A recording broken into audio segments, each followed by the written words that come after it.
তো দেখেন আমাদের হচ্ছে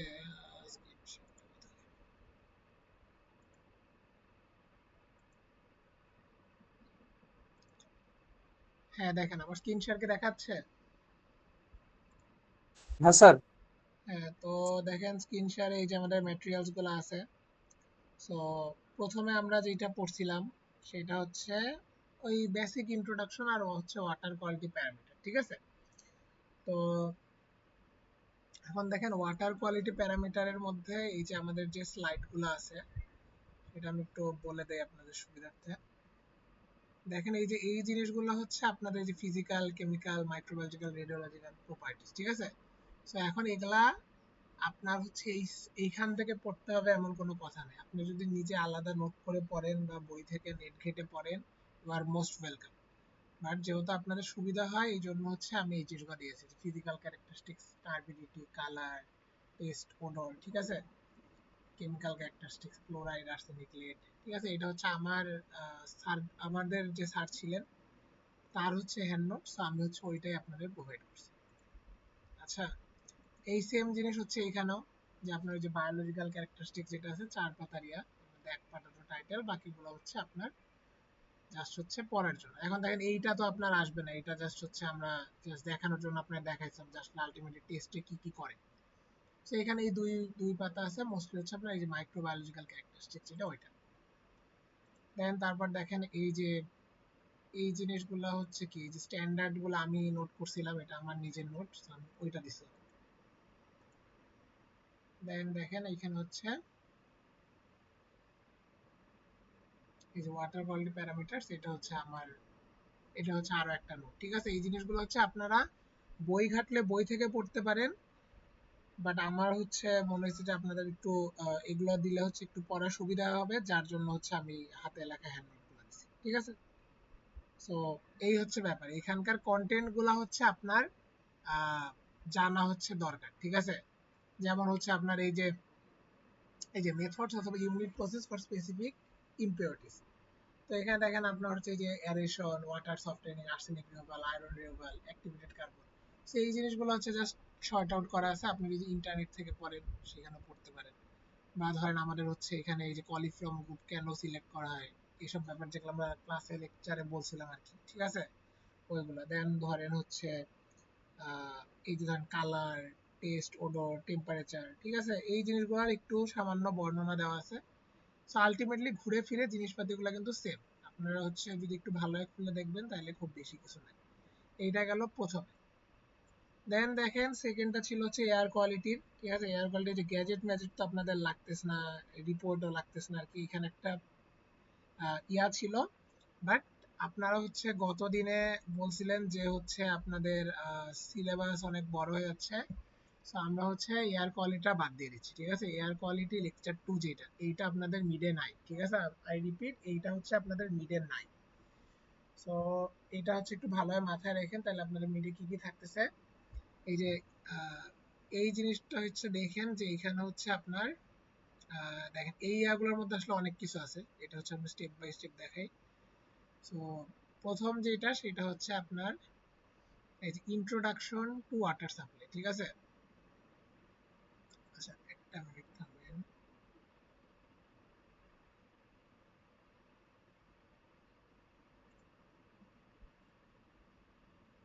হ্যাঁ, তো প্রথমটা দেখেন এই যে introduction to water supply. So এইখানে দেখেন কি কি পড়বো না পড়বো এগুলো হচ্ছে আপনি আমার ওই দিনের ক্লাস রেকর্ডটা দেখেন, আপনাদের কিন্তু মোটামুটি বলা আছে, যেমন এই যে অবজেক্টিভস গুলো, এলিমেন্টস গুলো, ঠিক আছে? যেগুলো আমরা ডিসকাস করছিলাম।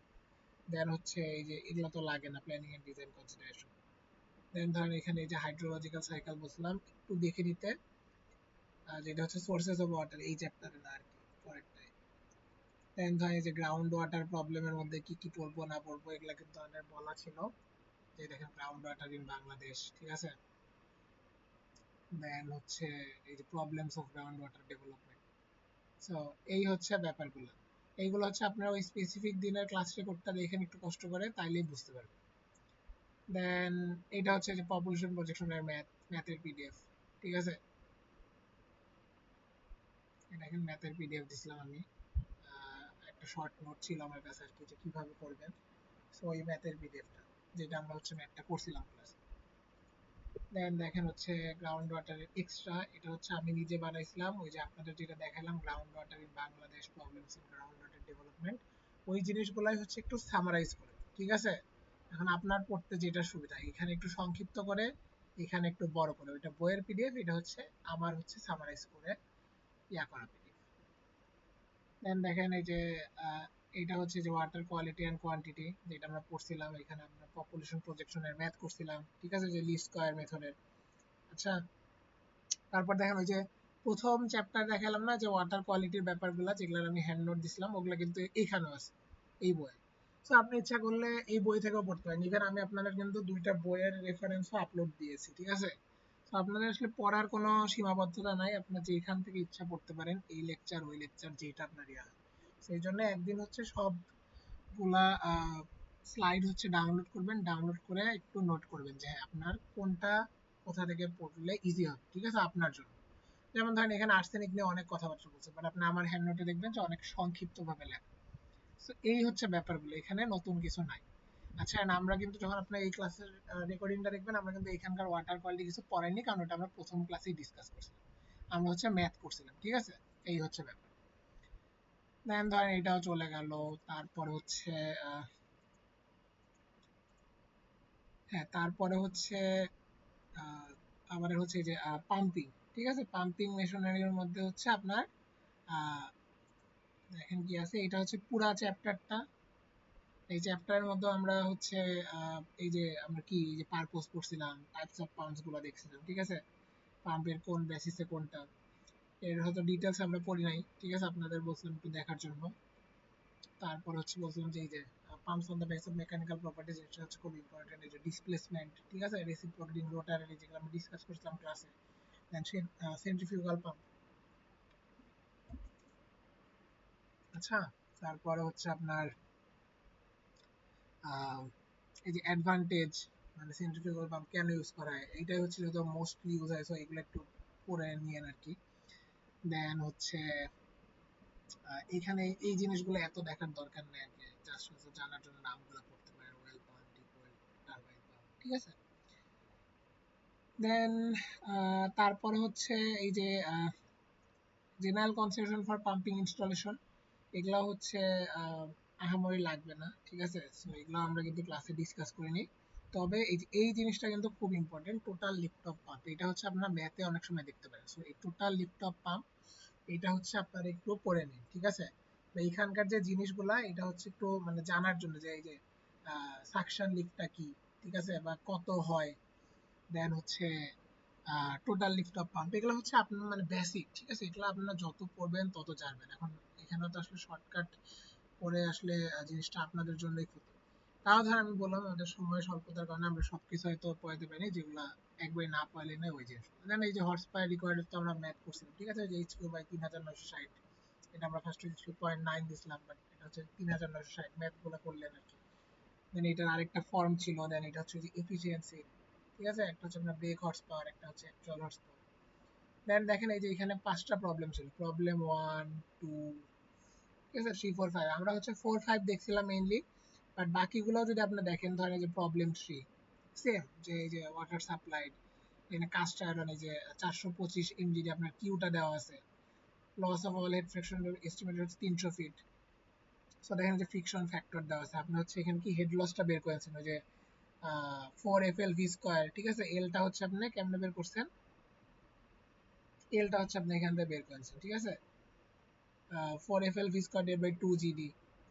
দেন এইখান থেকে হচ্ছে দেখেন এখান থেকে হচ্ছে আমরা ওই যে ভি স্কয়ার বাই ডি থেকে এই ভি স্কয়ারের ইয়াটা বের করছি, ঠিক আছে, কারণ কিউ ইকুয়াল টু আমাদের এভি লাগতো, দেন ওইখান থেকে আর কি, ঠিক আছে। তো এই জিনিসগুলো কিন্তু বাকি জিনিসগুলো হচ্ছে আমাদের জানা। আচ্ছা, এই যে দেখেন এই যে টোটাল হচ্ছে এই যে ফ্রিকশনের জন্য 300 ফিট দেওয়া হয়েছিল, ঠিক আছে। আর এই দেখেন এই যে 30 মাইলস অ্যাওয়ে, সেই 30 মাইলস অ্যাওয়ে থেকে আমার হচ্ছে, যেহেতু সবকিছু হচ্ছে 300 ফিটে, সো এটা হচ্ছে ফিটে কনভার্ট করেছে, ঠিক আছে, যে 4 FL V স্কয়ার বাই 2। দেন এখান থেকে হচ্ছে যে ভি এর একটা ইকুয়েশন বের করছে, দেন ওইখান থেকে করছে আর কি, দেন আলটিমেটলি ডায়া বের করছে, ঠিক আছে। মানে যে এই ম্যাথগুলো সবগুলো সেম। দেন 4 নাম্বার আমরা কি করছিলাম, 4 নাম্বার হচ্ছে আমরা এই যে পাম্পের ডিজাইনে আমরা হচ্ছে ডায়া বের করছিলাম, আর হচ্ছে একটা কি করছিলাম, একটা হচ্ছে যে এফিসিয়েন্সি বের করছিলাম, ঠিক আছে। আর এখানে হচ্ছে আপনার আলটিমেটলি জাস্ট ডায়াটাই চাইছে। দেন 5-এ হচ্ছে অলমোস্ট সেম। সো এইগুলো হচ্ছে ম্যাথগুলো হচ্ছে ইম্পর্টেন্ট, দেখে নিয়েন। আমরা হচ্ছে 2টা করছিলাম আর বাকিগুলো হচ্ছে আপনাদের ইয়ার জন্য, মানে সবগুলো সেম। আচ্ছা, আপনারা একটু দেখলেই বুঝবেন, দেখেন একবারে পিচ্ছি পিচ্ছি ছোট ছোট ম্যাথ, বাট ম্যাথগুলো ইম্পর্টেন্ট, ঠিক আছে। এটা কিন্তু আমরা ক্লাসেও আলোচনা করছি, আপনাদের বলছে ভালো হবে। সো এই হচ্ছে ব্যাপার। দেন দেখেন পাম্পিং, আর পাম্পিং ম্যাথস হচ্ছে জাস্ট ম্যাথের ইয়াটা, ওটা হচ্ছে ফুল চ্যাপ্টার ছিল, এটা হচ্ছে ইয়া, মানে আলাদাভাবে আর কি দেওয়া এই। আর বাকি তো হচ্ছে সেম, ঠিক আছে। তো এই হচ্ছে মোটামুটি গেল। আর হচ্ছে এই পর্যন্ত আমরা পড়ছি, তো এই পর্যন্ত তো বোঝা গেল। আর আজকে আমরা যেটা পড়বো সেটা হচ্ছে surface water collection and transportation, ঠিক আছে। তো তাইলে গুরুত্বপূর্ণ জিনিস যেটা সেটা হচ্ছে যে, আর আপনাদের হচ্ছে আমি আরেকটা স্লাইড দিয়ে দিব, ঠিক আছে। ওটা হচ্ছে ডিম স্যার দিছে, এটা দেওয়া হয়নি। আর তার আগে হচ্ছে,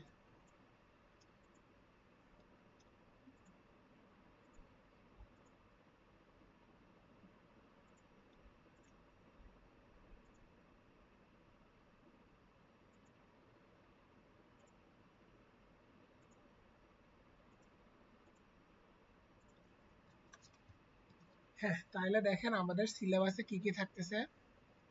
আমাদের সিলেবাসে 1 নাম্বার থাকতেছে হচ্ছে, ধরেন একটা হচ্ছে ইন্ট্রোডাকশন, ঠিক আছে, ইন্ট্রোডাকশন টু এনভায়রনমেন্টাল ইঞ্জিনিয়ারিং, একবারে বেসিক যেটা আর কি। এইটার স্লাইডটা হয়তো আপনাদের এখানে দেওয়া নাই, যেটা আমি দিয়ে দেবো, ঠিক আছে। জাস্ট একবারে থিওরি পড়া আর কি, ঠিক আছে। ওইখানে অন্য কিছু নেই, জাস্ট থিওরি। দেন 2 নাম্বারে হচ্ছে ধর হচ্ছে এই যে ওয়াটার কোয়ালিটি প্যারামিটারস, ঠিক আছে, ওয়াটার কোয়ালিটি আর কি, যেটা কোয়ালিটি এন্ড হচ্ছে প্যারামিটারস, যেটা আমরা দেখলাম ওই যে এন্ড নোটগুলো দেওয়া ছিল, অথবা ওই যে বইয়ের চ্যাপ্টারের মধ্যে আছে। 3 নাম্বারে আমরা দেখছিলাম হচ্ছে এয়ার কোয়ালিটি, বাট আপনাদের যেহেতু মিডে অনেক বেশি চাপ পড়ে আছে, যার জন্য এয়ার কোয়ালিটিটাকে আমরা বাদ দিয়ে দিচ্ছি, ঠিক আছে, এয়ার কোয়ালিটিটা বাদ। তাহলে আমাদের 3 নাম্বারে কি থাকতেছে, 3 নাম্বারে আমাদের এরপর থাকতেছে হচ্ছে একটা হচ্ছে পাম্পিং, আর একটা যেন কি ছিল আমাদের, একটা হচ্ছে গ্রাউন্ড ওয়াটার এক্সপ্লোরেশন, ঠিক আছে। হচ্ছে আমাদের গ্রাউন্ড ওয়াটার এক্সপ্লোরেশন,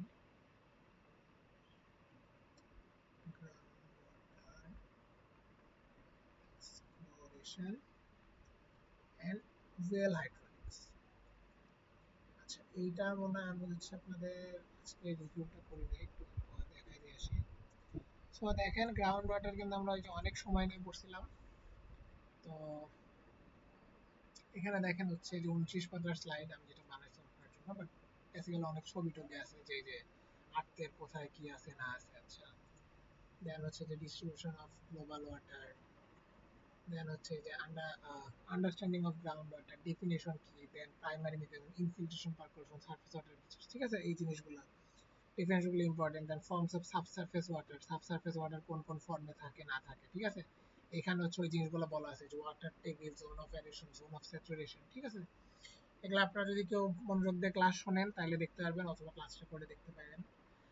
দেন হচ্ছে যে subsurface water zone, soil water zone, intermediate zone, এগুলো ডেফিনেশন জানার জন্য। দেন এই যে বিভিন্ন টাইপসের মানে আমরা যে গ্রাউন্ড ওয়াটার ফরমেশন গুলো, অ্যাকুইফায়ার, অ্যাকুইফ্লুইড, এর মধ্যে অনলি অ্যাকুইফায়ার থেকে আমরা তুলতে পারি, বাকিগুলো থেকে আমরা সাফিসিয়েন্ট পরিমাণে রিল পাই না, অথবা যে ইলটা পাই সেটা আসলে তোলা যায় না, ঠিক আছে। দেন এই যে জিওলজিক্যাল ফরমেশন, ওইটা দেখাইছে যে আনকনফাইন্ড, কনফাইনিং বেড, কনফাইন্ড অ্যাকুইফায়ার। দেন দেখেন এই অ্যাকুইফায়ারের টাইপস এন্ড ক্যারেক্টারিস্টিক্স দেখছিলাম আমরা, আনকনফাইন্ড, কনফাইন্ড। দেন এখানে হচ্ছে যে পোরোসিটির যে ফর্মুলা গুলো ছিল, এই যে টোটাল কি বলে specific yield and specific retention, ওই জিনিসগুলো। দেন হচ্ছে এই যে পারমিয়াবিলিটি, ডার্সিস ল, ঠিক আছে।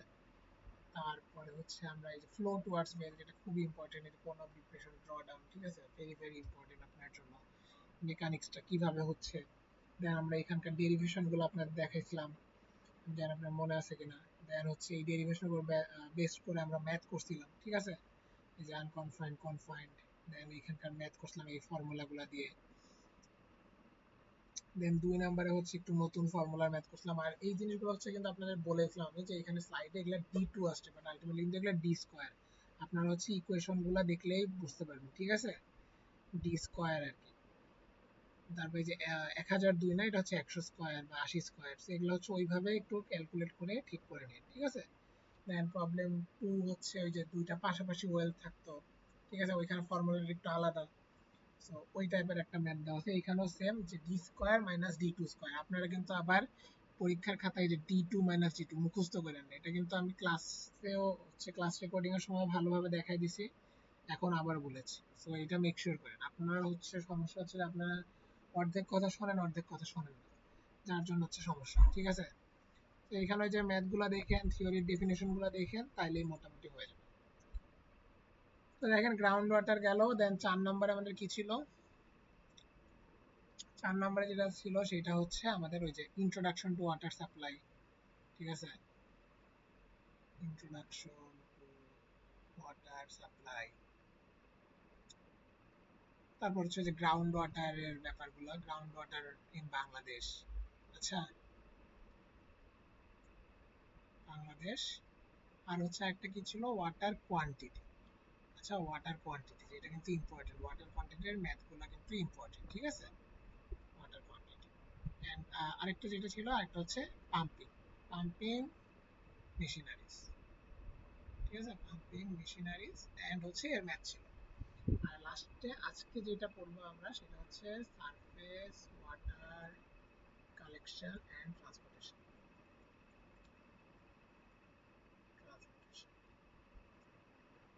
তো যাই হোক, দেখেন আমরা মোটামুটি একটা ইয়া করলাম, আমাদের অনেক সময় চলে গেছে, সো আমরা একটু ক্লাসে ব্যাক করি, কারণ আজকেও আমাদের মোটামুটি টপিক ভালোই আছে, একবারে কম না।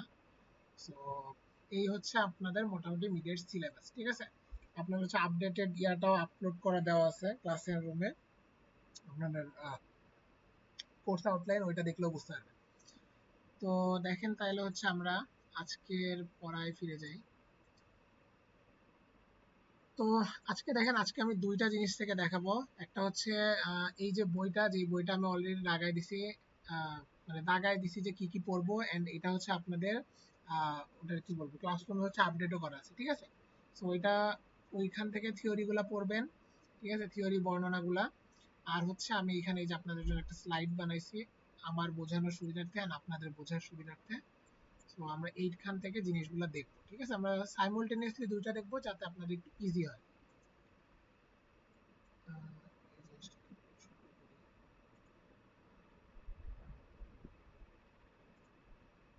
আচ্ছা, তো দেখেন আমাদের হচ্ছে এই যে আজকের যেটা সেটা হচ্ছে যে surface water collection and transportation. তো আমরা প্রথমে একটু দেখি যে আমাদের ব্যাপারটা কি, বা ইন্ট্রোডাকশন, সেটা হচ্ছে ব্যাপারটা হচ্ছে সোর্স টু ডিস্ট্রিবিউশন। যে আমরা যখন সারফেস ওয়াটার কালেকশনের কথা বলছি, তো আমরা আলটিমেটলি কি করছি, ধরেন ওই যে আমরা আরেকদিন পড়ছিলাম না, ওই যে ওয়াটারের যে এলিমেন্টস গুলো ছিল, intake, then pump, then distribution, ঠিক আছে। তো এরকম যে surface water is collected from rivers, lakes, reservoir, canals and seas, যে এইখান থেকে আপনি সারফেস ওয়াটারটা কালেক্ট করেন। এন্ড তারপরে কি, একটা robust engineering system is required to convey this water safely. মানে আপনার যে সোর্স, যেটা ধরেন নদী, নদী থেকে পানিটা নিয়ে তো পানিটা ডিস্ট্রিবিউট করতে হবে আপনার বাসায় বা আমার বাসায়, ঠিক আছে।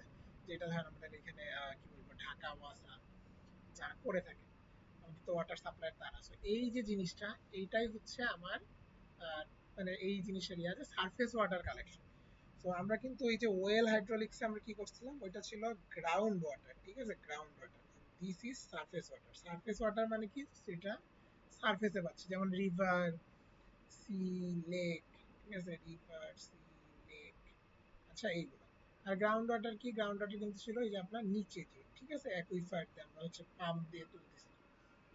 তো এই হচ্ছে ব্যাপার, এটা হচ্ছে সারফেস ওয়াটার। এখন দেখেন এর মধ্যে কি কি থাকে, এই যে ইনটেক স্ট্রাকচার, এই যে withdraws water from the source, pumping station provide necessary pressure head, then conduits কি, কন্ডুইট মানে হচ্ছে পাইপলাইন, ঠিক আছে, এই দেখেন pipelines or tunnels for transportation, then treatment plant, আপনি যে সারফেস ওয়াটার থেকে পানি নিচ্ছেন, দেন সিএ আর সমুদ্রের পানিতে কি থাকবে, সমুদ্রের পানি থাকবে লবণ, ঠিক আছে।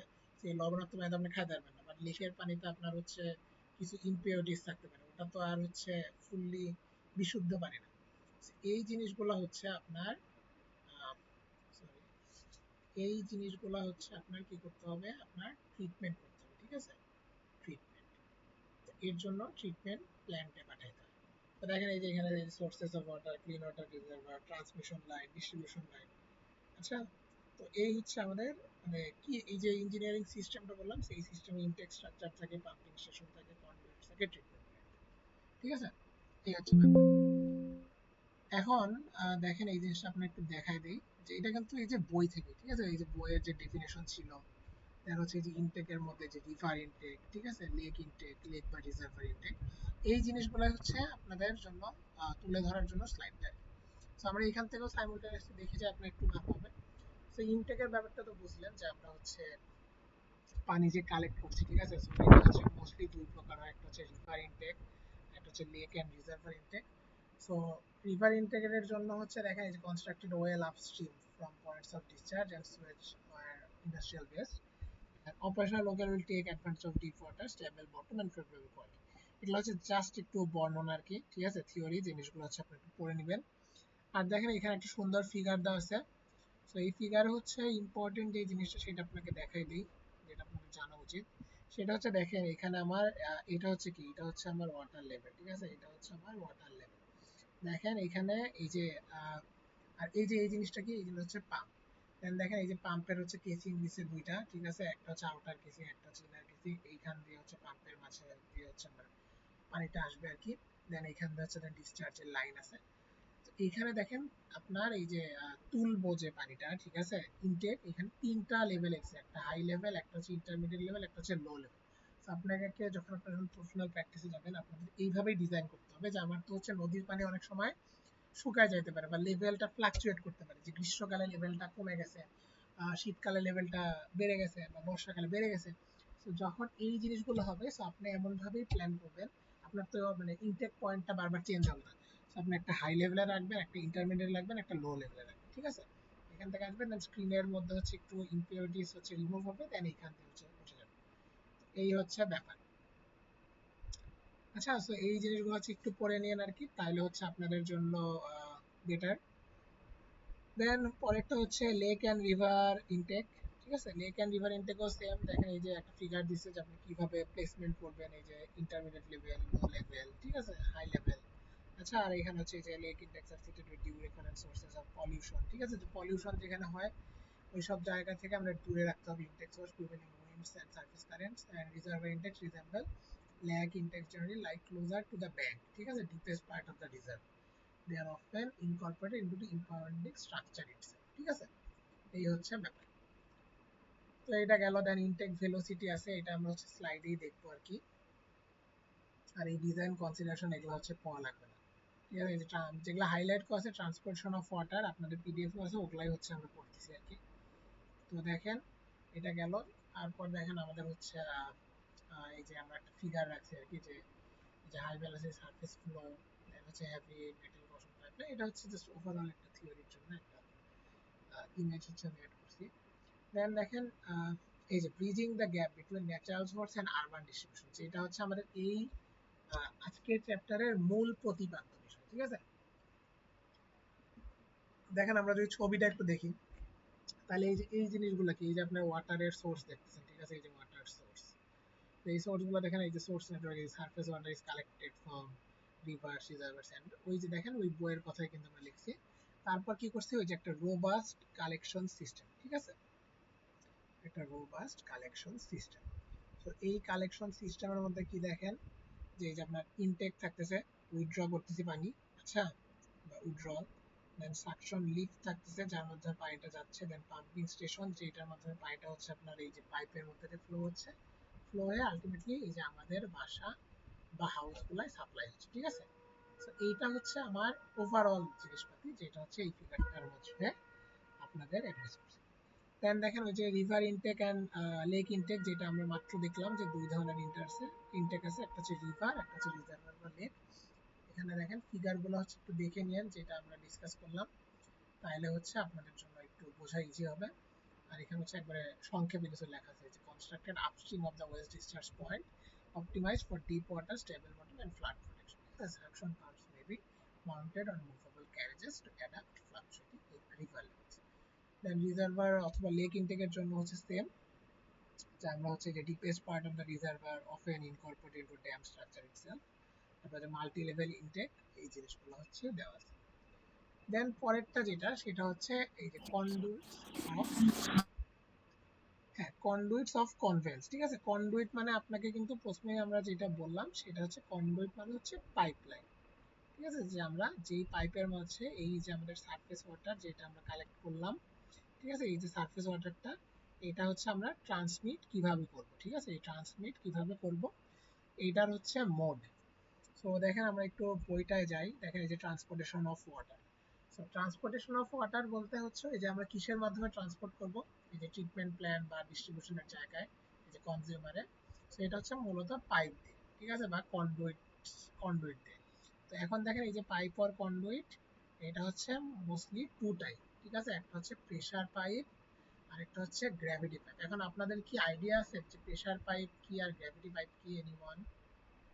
আপনারা তো হচ্ছে হাইড্রোলজি পড়ছেন, সো আপনাদের এটা পারা উচিত, বা ওপেন চ্যানেল ফ্লো ল্যাবরেটরিও পড়ছেন সেশনাল যেটা। বলেন তো প্রেসার পাইপ কি, গ্র্যাভিটি পাইপ কি? এনিওয়ান?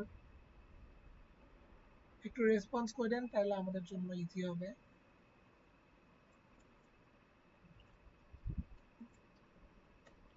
আপনারা কি জানেন কেউ, না আপনারা ক্লাসে কেউ নাই? জানি না স্যার। আচ্ছা, তো দেখেন সমস্যা নাই, আহ, এখানে আপনারা শিখতে আসছেন, সো আমরা শিখবো। তো দেখেন প্রেসার পাইপ আর গ্র্যাভিটি পাইপের মধ্যে আমরা প্রথম যে পার্থক্য সেটা হচ্ছে প্রেসার পাইপ হচ্ছে প্রেসারে চলে, গ্র্যাভিটি পাইপ হচ্ছে গ্র্যাভিটি দ্বারা ফ্লো হয়। ঠিক আছে, গ্র্যাভিটি দ্বারা ফ্লো মানে কি? ওই যে আপনারা পড়ছেন না যে বিভিন্ন ল্যান্ডের স্লোপ থাকে। আচ্ছা, সো ধরেন ল্যান্ডের স্লোপের ভ্যালু আপনি দেখছেন 0.0001 বা 0.006 কিছু থাকে। তো স্লোপের কারণে ওয়াটার হচ্ছে ধরেন এক জায়গা থেকে আরেক জায়গায় ফ্লো করে, যেটা নর্মালি হয়। আপনারা দেখছেন না বাংলাদেশের নদীগুলো সেই নর্থ বেঙ্গল থেকে সাউথের দিকে আসতেছে, কেন আসতেছে? কারণ আমাদের সাউথ যেটা বা বরিশাল বা খুলনার যে অঞ্চলটা, এটা হচ্ছে খুবই লো লাইং ল্যান্ড। ঠিক আছে, আপনারা হচ্ছে যদি মিন সি লেভেল থেকে দেখেন, it is almost below 10 metre, বা খুবই লো লাইং। এন্ড আমাদের নর্থের দিকে কিন্তু হচ্ছে রিলেটিভলি হাই। তো নর্থের দিকে ইন্ডিয়ার পার্টটা হচ্ছে আমাদের ওই যে গঙ্গোত্রী হিমবাহ বা আরো কি বলবো যে পাহাড় বা পর্বতগুলো আছে, ঠিক আছে, বা এভারেস্ট, ওইখান থেকে কিন্তু আমাদের হচ্ছে নদীগুলোর উৎপত্তি হয় বরফ গলা পানি থেকে। সো রিভার গুলো ওইখান থেকে নর্থ থেকে ফ্লো করে সাউথের দিকে আসে। এইটা কেনই আসে? এটা হচ্ছে যে স্লোপের কারণে। So, এইটা হচ্ছে গ্র্যাভিটি ফ্লো, যেটাকে আমরা অনেক সময় ওপেন চ্যানেল ফ্লো বলি। ঠিক আছে, ওপেন চ্যানেল ফ্লো, যেটা হচ্ছে আপনার এই দেখেন এই যে ওপেন চ্যানেল, ঠিক আছে, ওপেন চ্যানেলে যেটা ফ্লো হয় ওটা মোস্টলি গ্র্যাভিটি ফ্লো। সেইটা গেল। আর প্রেসারাইজ ফ্লো কি? প্রেসারাইজ ফ্লো হচ্ছে পাইপের মাধ্যমে যে ফ্লোটা হয় সেটা হচ্ছে প্রেসারাইজ ফ্লো। সো আপনারা দেখবেন যে প্রেসারাইজ ফ্লো এর ডায়াগ্রাম যদি আমি দেখি যে এটা সবসময় ফুল থাকে। ঠিক আছে, ওয়াটার হচ্ছে ফুল থাকে। বাট আপনি যদি যখন ওপেন চ্যানেল ফ্লোতে দেখবেন, ওপেন চ্যানেল ফ্লোতে দেখবেন যে কখনো ফুল থাকে না। আচ্ছা, যে ওটা হচ্ছে হাফ থাকে, প্রেসারে থাকে, যার জন্য হচ্ছে পাইপটা ফুল থাকে ওয়াটার। সো প্রেসারাইজ ফ্লো হচ্ছে আমাদের দরকার, কারণ হচ্ছে ওই যে বললাম না পাম্প টাম্প লাগে, আপনারা যখন বাসা বাড়িতে ডিস্ট্রিবিউট করবেন ঢাকা ওয়াসার যে কাজ কামগুলো, সেগুলো হচ্ছে আপনি দেখবেন যে হচ্ছে পাম্প দিয়ে ফ্লো করে। আমার হচ্ছে এক বড় ভাই ছিল, সো সে আমাকে বলছে যে এখন আসলে মানে ওয়াটার এমন অবস্থা পাম্প দিয়েও হয় না। যে ধরেন বাসার যে একবারে ফারদেস্ট কর্নার, মানে ধরেন আপনার এই নেটওয়ার্কের যে একবারে কোনার যে বাসাটা, ধরেন এই যে বাসা, এই বাসাটা আসলে পানি যায় না, কারণ পানি এত নিচে চলে গেছে, দেন পানি তুলে পাম্প দিয়ে আসলে এই পর্যন্ত যায় না আর কি। বা চাইতে চাইতে ধরেন পানিটা এই পর্যন্ত আসার আগেই ধরেন এইসব বাসা হচ্ছে নিয়ে নেয়, সো এরা হচ্ছে অলরেডি পানি পায় না। তো এদেরকে পরে হচ্ছে আমি জানি আপনার কোথায় কে থাকেন, সো এদেরকে হচ্ছে ঢাকা ওয়াসার বিভিন্ন গাড়ি টাড়ি দিয়ে হচ্ছে পানি সাপ্লাই দেওয়া হয়। ঠিক আছে, ঢাকার কিছু এলাকায় কিন্তু এই সমস্যাগুলো আছে। তো এগুলা বললাম যাতে আপনারা হচ্ছে একটু রিয়ালিটির সাথে কানেক্ট করতে পারেন, নইলে আসলে সাবজেক্টটা একটু বোরিং লাগতে পারে। তো এই হচ্ছে ব্যাপার। সো আমরা প্রেসার পাইপ এন্ড গ্র্যাভিটি পাইপটা বুঝে গেলাম। সো এখানে হচ্ছে একটু বর্ণনা আছে, দেখে নিন। দেন দেখেন এই যে প্রেসার পাইপের হচ্ছে কিছু কোয়ালিটি দেওয়া আছে, এইগুলো একটু পড়বেন জানার জন্য। ঠিক আছে, কারণ প্রেসার পাইপে হচ্ছে আমাদের মূলত দরকার হয় আচ্ছা কই বেসিক জিনিসপাতি, এই যে pipe section should process good hydraulic properties, pipe material should selected in annual maintenance cost flow. ঠিক আছে, একবারে বাংলা জিনিসপাতি পড়লেই বুঝতে হবে। দেন হচ্ছে আমরা একটু আমাদের স্লাইডটা করেছিল।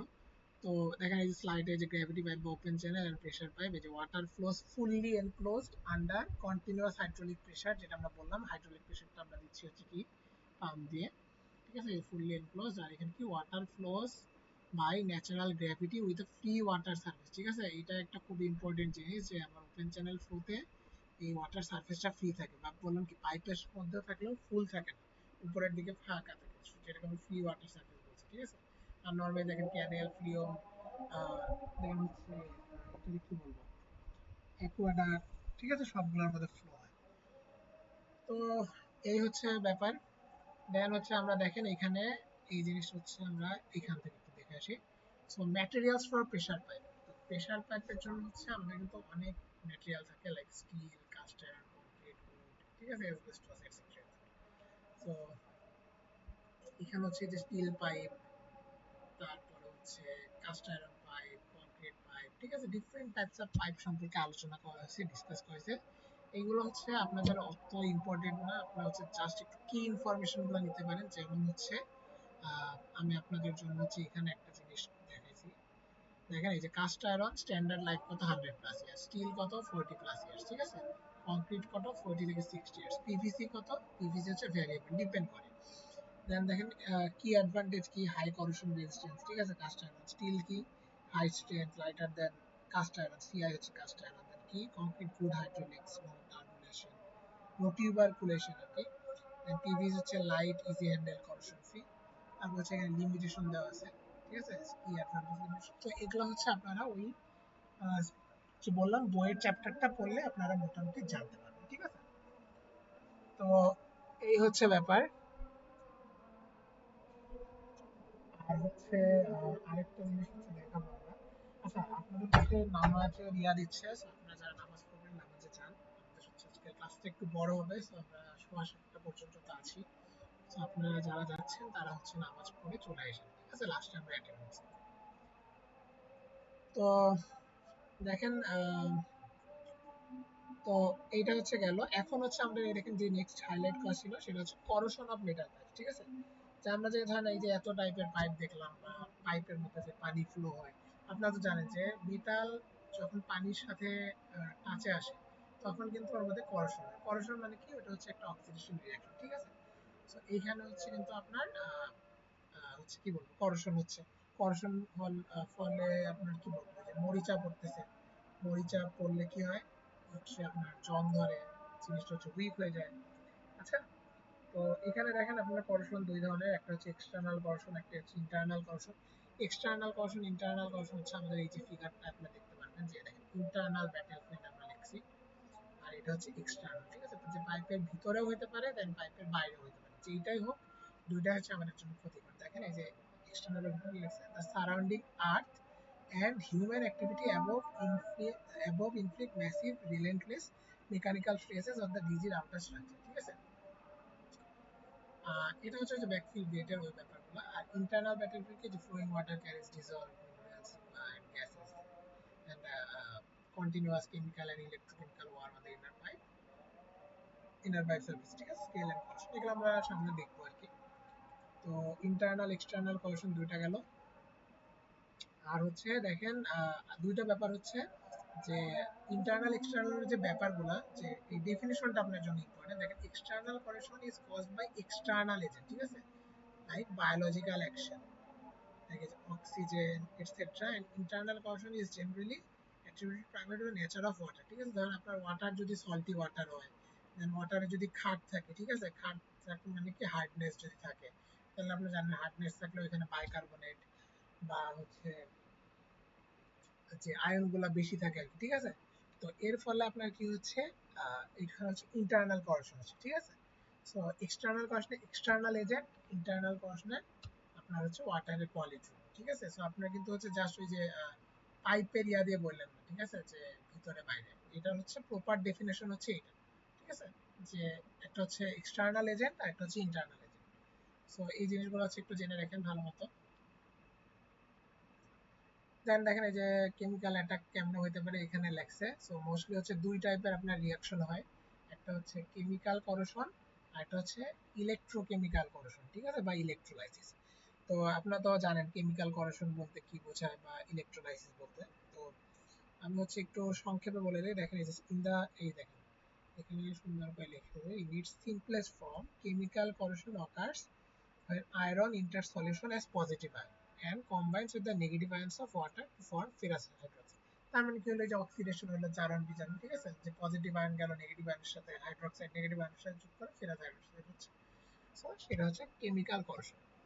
তারপরে দেখেন, if the water contains oxygen, the ferrous hydroxide is oxidized into ferric hydroxide and insoluble red brown precipitate, যেটাকে আমরা কি বলছি, মরিচা। ইনিশিয়াল এই যে রাস্ট, ঠিক আছে, মরিচা হচ্ছে rushed. Rust coating which form on the pipe tends to protect it from further corrosion, but the coating is not impermeable and some corrosion usually continues, ঠিক আছে। যে আমাদের প্রথমে বলছে যে ধরেন আপনি যে রাস্টের যে কোটিংটা করে, ওই কোটিংটা হচ্ছে পাইপটাকে সেভ করে ফার্দার কোটিং থেকে না হয়, বাট কোটিংটা এতই দুর্বল যার জন্য ওটা পার্মানেন্ট না, এন্ড ওটা হচ্ছে ইমপারমিয়েবল, ঠিক আছে। কোটিং ইজ নট ইমপারমিয়েবল, মানে ইমপারমিয়েবল না। সো ওইটা ভেদ করে হচ্ছে করোশন হয়, যে দেখেন some corrosion usually occurs. So water with a large amount of dissolved carbon dioxide with an active corrosive agent, uh, water large dissolved carbon dioxide is an active corrosive agent, ঠিক আছে। যে যে হচ্ছে CO2 যুক্ত যে পানি, সেটা হচ্ছে একটা কি করোসিভ এজেন্ট। এখানে হচ্ছে ওইটাই বলছে যে এটা হচ্ছে একটা করোসিভ এজেন্ট। তারপরে দেখা যায় corrosion of metal pipe results in formation of tubercles, ঠিক আছে, of ferric hydroxide on the inside of pipe। ওই যে পাইপের মধ্যে আপনারা অনেক সময় দেখবেন যে কিছু হচ্ছে মরিচা পড়ে যাচ্ছে বা একটা স্তর পড়তেছে, সেটাকে আমরা হচ্ছে tubercles বলছি। যে these deposit known as tuberculation decreases pipe area, ঠিক আছে। যে আপনারা ধরেন এইটা হচ্ছে ধরেন পাইপ, ঠিক আছে, এর মাঝে ধরেন এই যে করোশন হয়ে ধরেন এই যে এইরকম হচ্ছে একটা স্তর পড়ে গেছে, ঠিক আছে। যদি এরকম একটা স্তর পড়ে তাহলে আমরা পাইপের এরিয়াটা কিন্তু কমে গেল, ঠিক আছে। সো ওটাই বলছে যে ডিক্রিজেস দ্য পাইপ এরিয়া।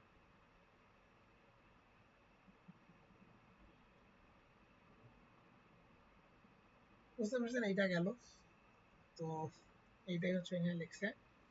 আর এই যে এখানে আপনার আরেকটা যেটা ওই যে বললাম যে সেকেন্ড যেটা ইলেকট্রোলাইসিস, যে corrosion of metal arises maybe that from electrolysis.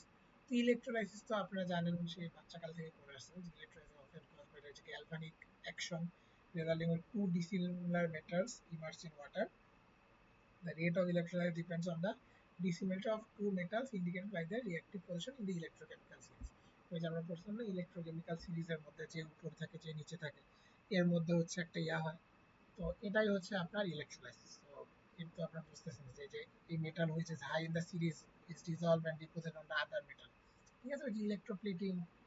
তো ওই জিনিসগুলাই আর কি, ঠিক আছে, যে ইলেকট্রোলাইসিস আমাদের হয়ে করোশন হচ্ছে। সেই জিনিসগুলো হচ্ছে একটু বর্ণনা পড়ে নিন, কারণ এগুলো আপনাকে বললে তো জাস্ট হচ্ছে আগে লিখতে হবে, ঠিক আছে, তার জন্য বর্ণনাগুলো একটু দেখে নিন। তারপরে দেখেন এই জিনিসটা হচ্ছে ইম্পর্টেন্ট, সেটা হচ্ছে important causes of corrosion metal pipe, ঠিক আছে। আমরা হচ্ছে করোশনটা জানলাম কি, করোশনটা কিভাবে হচ্ছে ইন্টারনাল এক্সটার্নাল, দেন হচ্ছে যে আপনার কেমিক্যাল রিঅ্যাকশন গুলো হচ্ছে সেইগুলা কিভাবে, একটা হচ্ছে আপনার কেমিক্যাল রিঅ্যাকশন, আরেকটা কি জানি ছিল, আরেকটা হচ্ছে ইলেকট্রোলাইসিস, যে কেমিক্যাল করোশন একটা ইলেকট্রোকেমিক্যাল করোশন, সেইটা আমরা দেখলাম। দেন দেখেন important causes of corrosion of metal pressure pipe.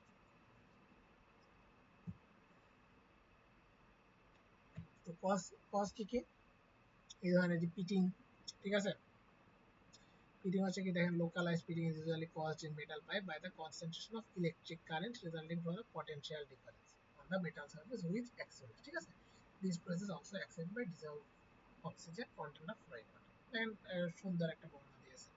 তারপর কি, ইনফ্লুয়েন্স অফ অ্যাসিডস এন্ড অ্যালকালাইন্স, যে acidity or alkaline of water passing through pipe will vigorously corrode the pipe, ঠিক আছে। অ্যাসিডিটি থাকলে ওই পাইপটার মধ্যে করোশন হবে। Then pitting তো দেখতে হয় যে concentration of electric current resulting from potential difference of metal surface, ঠিক আছে, মেটাল সারফেসের ওই যে কি বলবো পটেনশিয়াল ডিফারেন্স মানে বলছে বিভব পার্থক্য যেটা, ঠিক আছে, ওইটার জন্য আর কি। দেন দেখেন ইনফ্লুয়েন্স অফ সালফার কম্পাউন্ডস, এর জন্য হচ্ছে আমার করোশন হয়। দেন বায়োলজিক্যাল অ্যাক্টিভিশন, যেটা হচ্ছে ব্যাকটেরিয়া বা অ্যারোবিক অ্যানারোবিক ব্যাকটেরিয়া, এর কারণে অনেক সময় করোশন হয়, ঠিক আছে। এখানে একটু বর্ণনা আছে, একটু দেখে নিন। তারপর হচ্ছে ক্যাভিটেশন, ক্যাভিটেশনের কারণে করোশন হয়, এগুলো হচ্ছে ইম্পর্টেন্ট টার্ম। এর effects of corrosion are similar to those of corrosion but are due more to erosion, ঠিক আছে।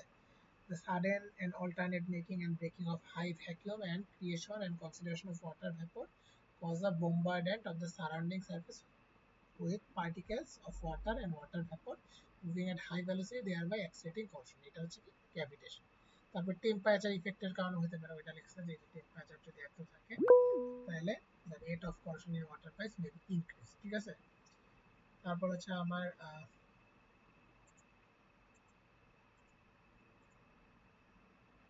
হ্যাঁ, তারপরে দেখে আমরা এই যে ভেলোসিটি অফ ফ্লোয়িং ওয়াটার ভেলোসিটির কারণেও করশন হতে পারে, সেগুলো হচ্ছে করশনের কারণ। এখন আমরা দেখবো যে করশনের ইফেক্ট। তো করশনের ইফেক্ট তো হচ্ছে আমাদের মোটামুটি জানাই যে করশন ইফেক্ট হলে কি ইকোনমিক লস হবে, পাইপ হচ্ছে এরিয়া কমে যাবে, ডিরেক্ট এন্ড ইনডাইরেক্ট লস হতে পারে, ঠিক আছে। যেমন ডিরেক্ট লস তো বললাম যে আপনার হচ্ছে যে ইকোনমিক, ইনডাইরেক্ট লস কি যে পাইপের করশন হবে, ওইখানে হচ্ছে আপনার পাইপটা লিক হয়ে যাবে করশনের ফলে, ওইখানে ইমপিউরিটিস আসবে, সেটা আপনি ইনহেল করবেন, আপনার শরীর খারাপ হবে, অসুস্থ হবেন। সো এই হচ্ছে জিনিসগুলা ইফেক্টস অফ করশন, এটা হচ্ছে আপনারা হচ্ছে একটু করে নেবেন। দেন দেখেন কন্ট্রোল অফ করশন, যে করশন কন্ট্রোল কিভাবে করব, ঠিক আছে। করশন কন্ট্রোল করার জন্য ওই যে আমরা অনেক সময় পাইপের মধ্যে কোটিং দেই, গ্যালভানাইজিং করি, ঠিক আছে, যে বিটুমিনাস কম্পাউন্ড দেই, আচ্ছা, সিমেন্ট লাইনিং দেই, ওই জিনিসগুলো লিখছে। তারপরে যে red lead paint or zinc pigments, ঠিক আছে, offers some protection and are used on the exterior exposed on metal pipes। তো এইগুলো তারপরে যে গ্যালভানাইজিং করে by dipping the pipe in molten zinc and effective corrosion control except for highly acidic waters। তো ওইটা হচ্ছে লিখছে যে কিভাবে আপনি corrosion control করতে পারবেন। আচ্ছা, তো ওইটা চলে গেল। এখন হচ্ছে আমরা যেটা দেখবো সেটা হচ্ছে scale formation in pressure pipe. তো স্কেল ফরমেশনটা কি? স্কেল ফরমেশন হচ্ছে করশনের মতোই। এটা দেখার জন্য আমরা হচ্ছে এই যে এই ফিগারটা দেখি, তাহলে আপনারা বুঝবেন। তো দেখেন করশন তো আমরা দেখলাম যে জং ধরে আছে, আর স্কেল ফরমেশন কি দেখেন এখানে যেটা লেখছে, এই যে precipitation of dissolved minerals and gases from the water onto the pipe. Hello hello, আপনারা সবাই মাইকটা একটু অফ রাখেন কাইন্ডলি। সো স্কেল ফরমেশনে কি দেখেন যে precipitation of dissolved minerals and gases from the water onto the pipe wall, ঠিক আছে। যে পাইপের ওয়ালের মধ্যে হচ্ছে আপনার অনেক সময় এইরকম হচ্ছে দানা দানা কিছু লেয়ারের সৃষ্টি হয়, যেটাকে আমরা স্কেল ফরমেশন বলছি। দেখেন এই যে এখানে দিছে আর কি সর্ট অফ ক্রিস্টাল টাইপের। আচ্ছা, এটা হচ্ছে আমার স্কেল। আর করশনটা কি? করশন হচ্ছে জং হয়ে যায়, ঠিক আছে, যে কেমিক্যাল অথবা electrochemical attack that destroys and dissolves the metal alloy. তো এইটা হচ্ছে ওইখানে।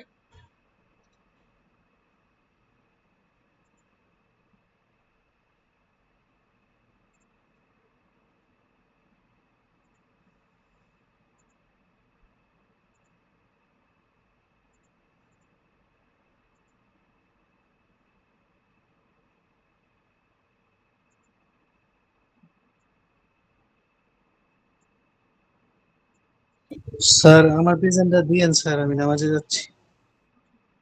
হ্যাঁ, আপনি আচ্ছা, আপনি আসেন, আই গেস আমরা চলে আসবো, মানে আমরা একটু সময় লাগবে। সো আপনার নামাজ শেষে ক্লাসে আইসেন আর কি। তো যাই হোক, আমরা কই যেন ছিলাম, হ্যাঁ। সো করোশন এন্ড স্কেল ফর্মেশনে, তো স্কেলটা হচ্ছে বোঝা গেল যে আমাদের হচ্ছে পাইপের মধ্যে বিভিন্ন লেয়ার ফর্ম করে, যেটা কি এই যে dissolve minerals and gases from the water into the pipe. And primary causes কি? করোশনের কজ হচ্ছে oxygen, acid, sulphur compound, biological action, electrical potential difference, যেটা আমরা ডিসকাস করলাম। আর স্কেলেটটা কি? স্কেলেটটা হচ্ছে এই যে হার্ডনেস প্রোডিউসিং মিনারেলস, ঠিক আছে, লাইক এই যে carbonate, bicarbonate, sulphate, calcium, magnesium and dissolve gas.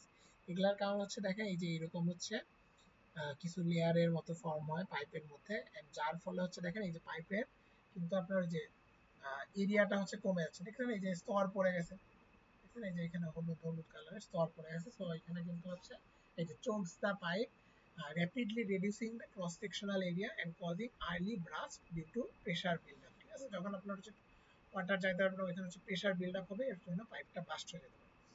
আর এর জন্য কি ধরনের করশনের জন্য কি, এই যে হিটস দেওয়া পাইপ, ঠিক আছে, পাইপ দেখেন এখানে খেয়ে ফেলছে, ঠিক আছে, পাইপ ভেঙে গেছে, এই যে pitting leaks and creates uneven rusty deposit, ঠিক আছে, এই যে টিউবারকুলেশন, এই যে আপনার মরিচার লেয়ার করছে ওইটা।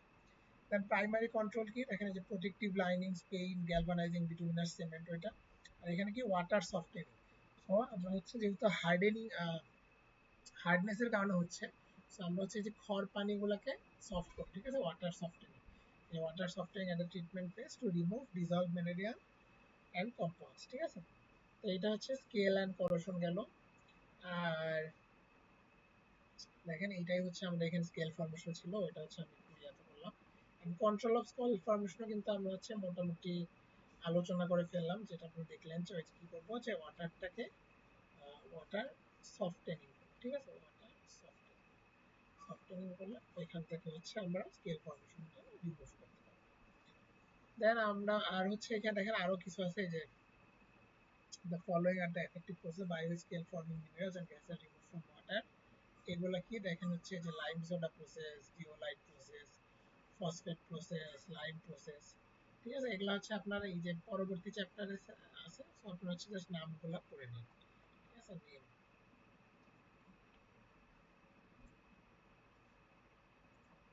তো দেখেন আমরা স্লাইডে হচ্ছে যে কেমিক্যাল করেশন আর ইলেকট্রোকেমিক্যাল করেশন এটা আমরা ডিসকাস করলাম, ওর হচ্ছে একটা ফিগার দেওয়া আছে। আর এটা হচ্ছে আপনার যে ক্যাটালিস্ট এক্সিডিং পাইপলাইন করেশন, যেটা আমরা বললাম pitting, acid, alkaline, sulphur compound, biological action, cavitation, ঠিক আছে। ওই জিনিসগুলো হচ্ছে ফিগার দিয়ে দেখা দেওয়া আছে আপনাদের বোঝার সুবিধার্থে। এখন হচ্ছে আমরা যেটা দেখবো সেটা হচ্ছে আমরা একটু বইয়ে চলে যাই, সেটা হচ্ছে ফোর্সেস অ্যাক্টিং অন পাইপস। যে এই যে ধর আপনার পাইপটা আছে, সেই পাইপের মধ্যে কিন্তু অনেক ফোর্স কাজ করে, ঠিক আছে। কিরকম ফোর্স হতে পারে, পাইপের মধ্যে তো ওয়াটার, আচ্ছা, তো ওর জন্য পাইপের মধ্যে ইন্টারনাল ফোর্স কাজ করে। দেন উপরে পাইপটা তো মাটির নিচ দিয়ে যায়, সো সেই মাটির নিচে হইলে ওইখানে একটা সাবচার্জের প্রেশার থাকে, সো এখানে অনেক কিছুই আছে। কারণ আমরা এখানে এত কিছু করবো না, যে ডিউ টু স্ট্যাটিক ল, ওয়াটার হ্যান্ডম্যান, আমরা এত কিছু করবো না। আমরা যেটা করবো সেটা হচ্ছে এই জিনিসটা, external forces in the form of backfill, traffic and own weights, ঠিক আছে। ট্রাফিক হচ্ছে উপর দিয়ে গাড়ি টাড়ি গেলে ট্রাফিক, ব্যাকফিল হচ্ছে আপনি পাইপটা ঢেকে দিচ্ছেন সয়েল দিয়ে ওইটা, এন্ড ওন ওয়েট মানে তো সেলফ ওয়েট। তো দেখেন এখানে আমরা বেশি কিছু দেখতেছি না, আমরা হচ্ছে একবারে লাস্টে চলে যাচ্ছি, সেটা হচ্ছে এক্সটার্নাল ফোর্সেস, ঠিক আছে। সো এক্সটার্নাল ফোর্সেস হচ্ছে ওই যে আপনার এখানে বর্ণনা দেওয়া আছে আলটিমেটলি কি, যে দেখেন unsupported pipe acts as a beam, ঠিক আছে, যে একটা বিম হিসেবে কাজ করে, যে loads resulting from the weight of the pipe, weight of water in pipe and any other superimposed load. Superimposed load বলতে বললাম কি, ওই যে আপনার সয়েল সারচার্জ বা ওই ব্যাপারগুলো। Again, the stresses resulting from the beam action, generally termed as flexural stresses, may be determined by the usual methods of analysis and applied to beams. যে আমরা নর্মাল যে মেথড দিয়ে ইয়া করি ওইভাবে আমরা এই স্ট্রেসটা ডিটারমাইন করতে পারি। তারপরে দেখেন এই pipe is fairly efficient beam section and stresses resulting from beam action alone are usually negligible except for long span, ঠিক আছে। লং স্প্যান হলে আমরা বিম অ্যাকশনের ইয়াগুলো নেগলেক্ট করি, long span negligible except for long span, long স্প্যানে আমরা হচ্ছে এটা কাউন্ট করি, শর্ট স্প্যান হলে জিনিসগুলো নেগলেক্ট করি, ঠিক আছে। আর when there are large superimposed load, ঠিক আছে, যে সুপারইম্পোজ লোডের পরিমাণ যখন অনেক বেশি তখন আমরা জিনিসটাকে হচ্ছে কাউন্ট করি। তারপরে দেখেন rigorous analysis of the combined stresses resulting from the internal projection loads involves application of principles of elasticity। তো এখানে এই যে কিছু বেসিক লেখছে। দেন দেখেন এখানে দুইটা জিনিস আছে, যে জিনিসটা আপনাদের ম্যাথে লাগবে, একটু কাইন্ডলি মনোযোগ দেন। একটা হচ্ছে রিজিড পাইপ, ঠিক আছে। তো এখানে হচ্ছে যে এই লাইনটার জন্য আমরা এখানে আসলাম, দেখেন এই যে এইটা হচ্ছে ইম্পর্টেন্ট একটা লাইন, দেখেন if A load is superimposed on the pipe, a portion of it will be transferred to the buried pipe। buried pipe মানে কি, যেটা হচ্ছে মাটিতে ইমার্স করা আছে, ঠিক আছে, এটা হচ্ছে buried pipe। and দেখেন the magnitude of the load thus proposed depends on the rigidity of the pipe, ঠিক আছে। they are bending characters of fill metal। এখন এই জিনিসটাকে কি বোঝে সেটা আমরা এখানে দেখি। রিজিড পাইপ বলতে কি, দেখেন কংক্রিটের pipe, caster and verified clay, এগুলো হচ্ছে can not deform materially without cracking, ঠিক আছে। সো রিজিড পাইপ গুলো হচ্ছে টোটাল লোডটা নেয়, এটা হচ্ছে আমরা ম্যাথ করবো তখন দেখবো। আর on the other hand there is flexible pipe, একটা হচ্ছে রিজিড পাইপ, একটা হচ্ছে ফ্লেক্সিবল পাইপ। ফ্লেক্সিবল পাইপ বলতে কি, যে আমার হচ্ছে পিভিসি আছে, ঠিক আছে, পিভিসির পাইপগুলো বা প্লাস্টিক পাইপগুলো। So flexible pipe can deform considerably, ওগুলো হচ্ছে ডিফর্মেশন হয় না, এগুলো হচ্ছে ডিফর্মেশন হয় without structural damage. So pipes are usually constructed in ditches or trenches which are excavated in natural soil and then covered by refilling the trench up to the original point, যেটা আপনারা জানেন। And trench content of the pipe instrument shown in grammatical and figure 4.5, ঠিক আছে। এই যে এখানে আপনার pipe রাখছেন, এখানে ব্যাকফিল দিয়ে ফিল আপ করেছেন, টপ ন্যাচারাল গ্রাউন্ড, ঠিক আছে, যে এ বি সি তিনটা হচ্ছে আপনার সিনারিও দেখাচ্ছে, ঠিক আছে, যে বিভিন্ন ভাবে রাখছেন আর কি। তো এটা গেল। এখন আমরা এখান থেকে আরেকটু সামনে আগাই। তো সামনে আগায় আপনি দেখবেন যে লোড প্রডিউসিং ফোর্সেস। তো এইখানে এই অ্যানসন মার্টসন, ঠিক আছে, অ্যানসন মার্টসটন। তো এই অ্যানসন মার্টসটন সাহেব ইনি হচ্ছে আপনার rigid pipe in narrow trenches, ঠিক আছে, খুবই important, rigid pipe in narrow trenches. এর জন্য হচ্ছে লোড যদি ডাব্লিউ পাউন্ড পার ফুট, ঠিক আছে, W pound per foot of the pipe has been found to be W equal to CY B square, ঠিক আছে, W equal to CY বলতে এটা হচ্ছে অ্যাকচুয়ালি আমাদের gamma, C gamma B square। তো এখানে বিটা কি, বিটা হচ্ছে উইথ, দেখেন উইথ অফ দা হচ্ছে ফ্রেঞ্চ। গামাটা কি, গামাটা হচ্ছে স্পেসিফিক ওয়েট। এন্ড সিটা কি, সিটা হচ্ছে আমার এখানে বলা আছে যে ক্যালকুলেশন কোফিশিয়েন্ট, ঠিক আছে, লোড ক্যালকুলেশন কোফিশিয়েন্ট। সো এই যে W equal to C gamma B square, খুবই ইম্পর্টেন্ট। এটা কিসের জন্য, rigid pipe in narrow trench. এটা কেন বলছি, কারণ হচ্ছে এখানে আপনার কিছু আরো ইকুয়েশন আছে, যেমন ধরেন এটা এই যে এখানে হচ্ছে W equal to C gamma B D. এটা কি এমপিরিক্যাল ফর্মটা, load on a buried flexible pipe. তাহলে আগেরটা ছিল রিজিড পাইপ, এটা হচ্ছে ফ্লেক্সিবল পাইপ। এটা কেন, কারণ রিজিড পাইপের জন্য, রিজিড পাইপে যখন লোডটা ডিস্ট্রিবিউট হয় ওই টোটাল লোডটা হচ্ছে রিজিড পাইপটা ক্যারি করে। বাট যখন আপনার হচ্ছে ফ্লেক্সিবল পাইপ হয়, ফ্লেক্সিবল পাইপের পাশে যে সাইড ফিলিং গুলো আছে সেই সাইড ফিল গুলো নেয়, ঠিক আছে। এই যে ধরেন এখানে আমরা যদি একটু দেখি, এই যে দেখেন এই যে rigid pipes in narrow trench, ঠিক আছে, ফর্ম হচ্ছে gamma C gamma B square. So when to use, এটা হচ্ছে when you are installing rigid pipe like concrete cast iron or hybrid clay in a narrow trench, ঠিক আছে। In this scenario total vertical load, and total vertical load is primarily influenced by the width of the trench at the top of the pipe, and rigid pipes carry practically all of this load themselves, যার জন্য আমাদের হচ্ছে just C gamma B square এটা। Then দেখেন flexible pipes in narrow ট্রেঞ্চের জন্য কি, W equal to C gamma B D, যেটা আমরা দেখলাম, এটা হচ্ছে ফ্লেক্সিবল, এটা ইয়ার জন্য, এটা হচ্ছে flexible pipes in narrow trench, ঠিক আছে। ফ্লেক্সিবল কি স্টিল বা পিভিসি, যেটা হচ্ছে আপনার ওই লোডের কারণে বেঁকে যেতে পারে, কংক্রিটের গুলো নরমালি বেঁকে না। দেন দেখেন কি ফ্যাক্টর কি, যে unlike rigid pipes, if the soil at the sides is well compacted, the side fills carry, side fill, ঠিক আছে, the side fills carry a proportional share of load, ঠিক আছে, যে টোটাল লোডটা পাইপ ক্যারি করে না, ওর সাইডের যে সাইড ফিল্ডটা আছে ওইটা ক্যারি করে। So consequently the load transmitted to the flexible pipe is less than that of the rigid one, ঠিক আছে, rigid one এর চেয়ে কম, and the outside diameter of pipe becomes a factor in the calculation। এই জন্য আমাদের ফর্মুলাটা কি হচ্ছে CYBT, আগে ছিল কি, আগে ছিল হচ্ছে আমাদের গামা, আচ্ছা এখানে তো লেখা যাবে না, আগে ছিল আমাদের হচ্ছে W ইকুয়াল টু হচ্ছে C gamma B square, then আর পরে যেটা হচ্ছে সেটা হচ্ছে W equal to C gamma B into D, ঠিক আছে। একটা হচ্ছে রিজিড পাইপ, একটা হচ্ছে flexible pipe in narrow trench. তো এই জিনিসটা হচ্ছে মনে রাখি, যেটা আমি সামনে আসবে। তারপরে দেখেন হচ্ছে কি, এই যে আরেকটা ইকুয়েশন আছে যে W equation for the load on buried pipe under embankment condition, ঠিক আছে। যদি আপনার কোনো এমব্যাঙ্কমেন্ট কন্ডিশন থাকে, এমব্যাঙ্কমেন্ট মানে হচ্ছে বাঁধ, তাহলে W ইকুয়াল হচ্ছে সিপি, সি এর বদলে আসবে CP gamma D square.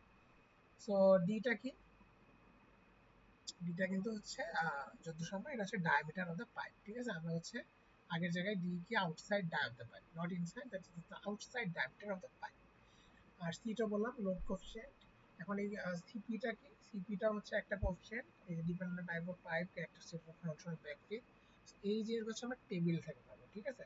Table দেখেন এই যে এটা হচ্ছে সি এর টেবিল, আচ্ছা ওই যে আমরা লোড কোফিশিয়েন্ট সি বললাম, এটা হচ্ছে সি এর টেবিল। সি এর টেবিলটা আপনি এখান থেকে পাবেন এইচ বাই বি এর রেশিও থেকে। এইচটা কি, এইচ হচ্ছে আমার ডেপথ, ঠিক আছে, কভার ডেপথ। আর বিটা কি, বি হচ্ছে আমার ট্রেঞ্চ উইডথ, ঠিক আছে।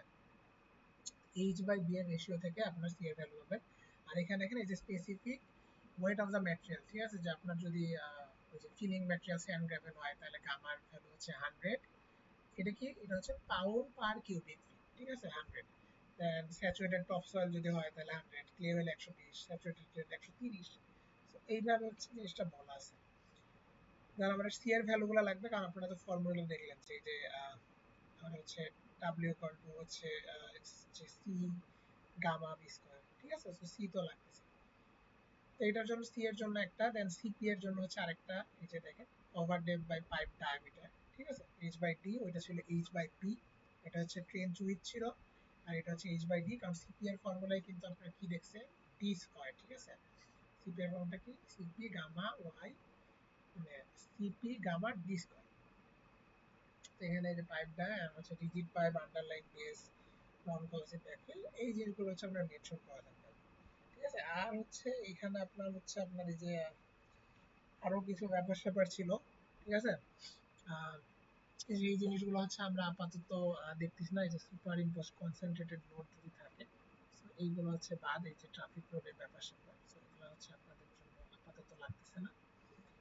তো আমাদের কিন্তু তাহলে ওই দুইটা টেবিল লাগতেছে, টেবিলগুলো আপনাদের মুখস্থ করা লাগবে না, টেবিলগুলো আপনাদের দিয়েই দেওয়া হবে, বাট টেবিলে হচ্ছে গুরুত্বপূর্ণ ব্যাপার যেটা, সেটা হচ্ছে, আচ্ছা আমরা একটা ম্যাথ দেখি তাহলে আপনারা বুঝতে পারবেন যে গুরুত্বপূর্ণ ব্যাপারটা কি।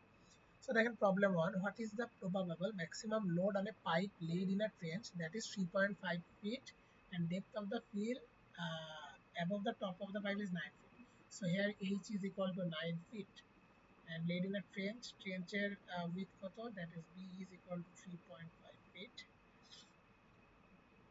আচ্ছা maximum load on pipe laid এত, and হচ্ছে ফিলিং ম্যাটেরিয়াল, এই যে ওয়েট স্যান্ড, যেটা হচ্ছে 120 পাউন্ড পার কিউবিক ফিট, এই জিনিসটা হচ্ছে বলা আছে। এই হচ্ছে আপনার যে 120 130 100 যেগুলো দেখলেন, কখনো ওয়েট স্যান্ড, কখনো স্যান্ড ফিলিং বা ক্লে, এই জিনিসগুলো হচ্ছে একটু মনে রাখেন, ঠিক আছে? আপনার প্রশ্নে দেওয়া থাকতে পারে, বাট অনেক সময় নাও দিতে পারে আর কি। সো এই জন্য হচ্ছে জিনিসগুলো একটু মনে রাখেন, খুবই সোজা সোজা 3-4টা ভ্যালু আছে।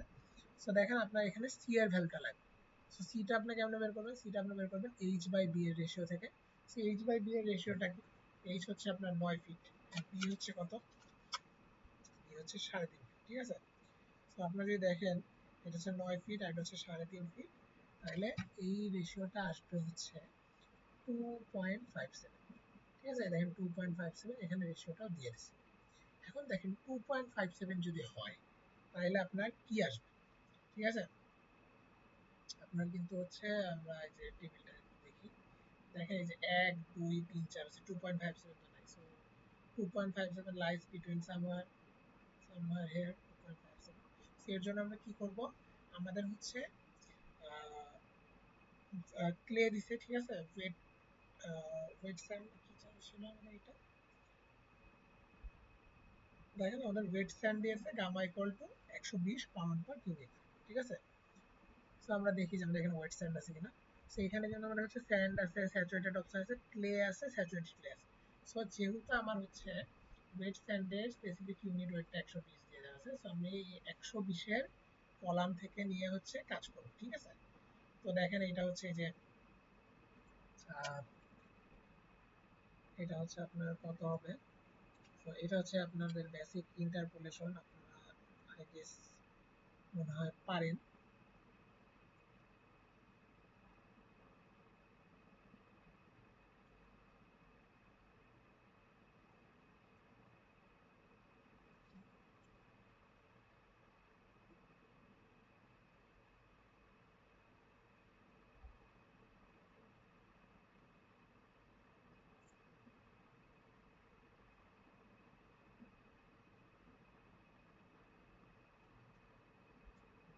হ্যাঁ, তো দেখেন এখানে এই যে এইচ বাই বি 2.57 এর জন্য হচ্ছে আপনার 1.7 আসছে, ঠিক আছে?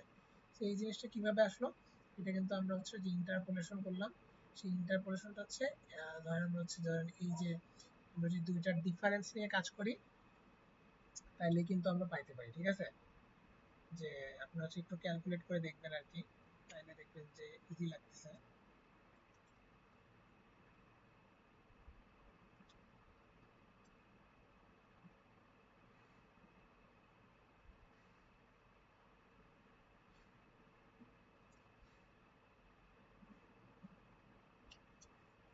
তো ওইখান থেকে আপনি একটু ক্যালকুলেট করে দেখেন, তাহলে কিন্তু আপনারা এই ভ্যালুটা পেয়ে যাবেন, ঠিক আছে? ইন্টারপোলেশন যে দুইটার ডিফারেন্সের জন্য কত, দেন একের জন্য কত, দেন আমার ওই ইনক্রিমেন্টটা যত ওর জন্য কত।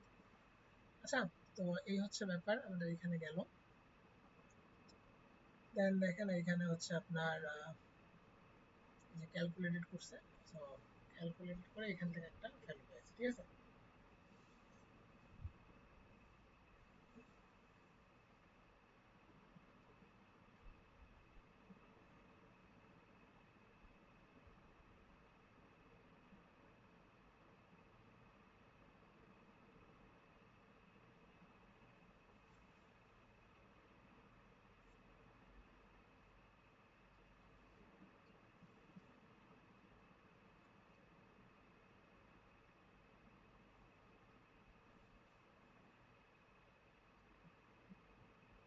আচ্ছা, এখানে হচ্ছে একটু খেয়াল করেন,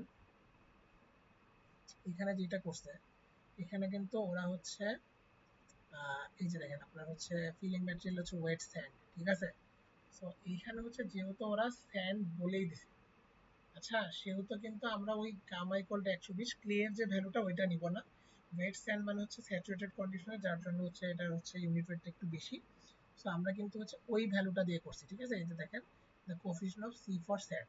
সো এখানে আপনি যেটা নিবেন সেটা হচ্ছে একটু মেনশন করে দিবেন যে এইটা নিয়ে আমরা হচ্ছে করতেছি, ঠিক আছে। আপনার প্রশ্ন সম্ভবত বলাই থাকবে এই স্যান্ড, যার জন্য আপনি স্যান্ডের ভ্যালুটা থেকেই করতে পারেন। সো এখান থেকে যদি আপনারা করেন তাহলে কিন্তু আপনারা পেয়ে যাবেন, ঠিক আছে। যে আপনাদের ছিল হচ্ছে দেখেন 3 এর জন্য ছিল 1.90, আর 2 এর জন্য ছিল 1.45।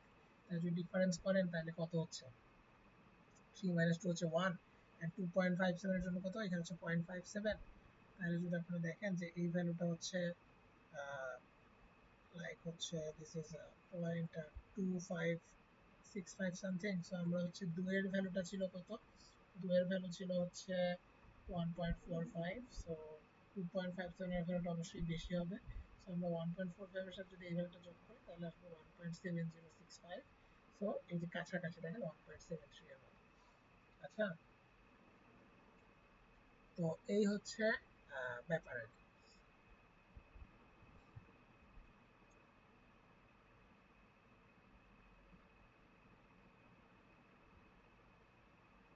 তো এই জিনিসটা হচ্ছে একটু আপনারা দেখে নেন ভালো মতো।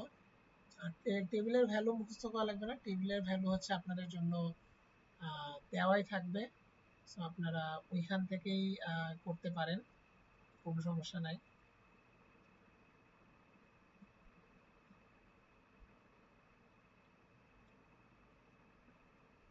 ঠিক আছে। তো ওইখান থেকেই হয়ে গেল।